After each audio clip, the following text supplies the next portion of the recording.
যুক্তরাজ্যে ইলেকট্রিক গাড়ির মালিকদের জন্য বড় পরিবর্তন, ট্যাক্স চালু হচ্ছে।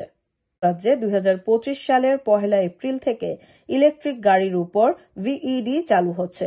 এতদিন ইভি মালিকরা এই ট্যাক্স থেকে মুক্ত থাকলেও এবার নিয়ম পরিবর্তন হচ্ছে।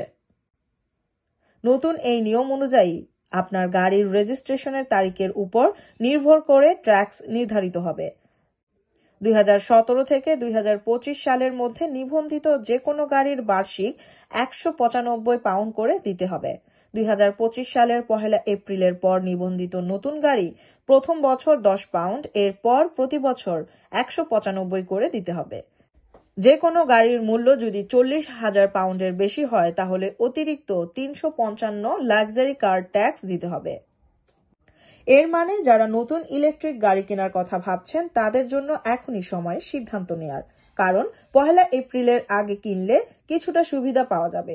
তবে এটাও মনে রাখা জরুরি, ইলেকট্রিক গাড়ি চালানোর খরচ এখনো বেশ কম, প্রতি মাইল মাত্র 6 পেনি, যেখানে পেট্রোল বা ডিজেল গাড়ির ক্ষেত্রে তা 16 থেকে 17 পেনি। সরকার ভবিষ্যতে লাক্সারি কার ট্যাক্সের সীমা পরিবর্তন করার চিন্তা করছে, যাতে দামি ইভি গাড়ির উপর অতিরিক্ত চাপ কিছুটা কমানো যায়। ইলেকট্রিক গাড়ির মালিকদের জন্য গুরুত্বপূর্ণ ঘোষণা এসেছে। যুক্তরাজ্যে 2025 সালের 1 এপ্রিল থেকে ইলেকট্রিক গাড়ির উপর ভিইডি চালু হচ্ছে।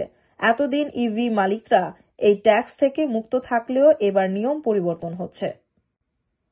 নতুন এই নিয়ম অনুযায়ী আপনার গাড়ির রেজিস্ট্রেশনের তারিখের উপর নির্ভর করে ট্যাক্স নির্ধারিত হবে। 2017 থেকে 2025 সালের মধ্যে নিবন্ধিত যে কোনো গাড়ির বার্ষিক 195 পাউন্ড করে দিতে হবে। 2025 সালের 1 এপ্রিলের পর নিবন্ধিত নতুন গাড়ি প্রথম বছর 10 পাউন্ড, এরপর প্রতি বছর 195 করে দিতে হবে। যে কোনো গাড়ির মূল্য যদি 40,000 পাউন্ডের বেশি হয় তাহলে অতিরিক্ত 355 লাক্সারি কার ট্যাক্স দিতে হবে।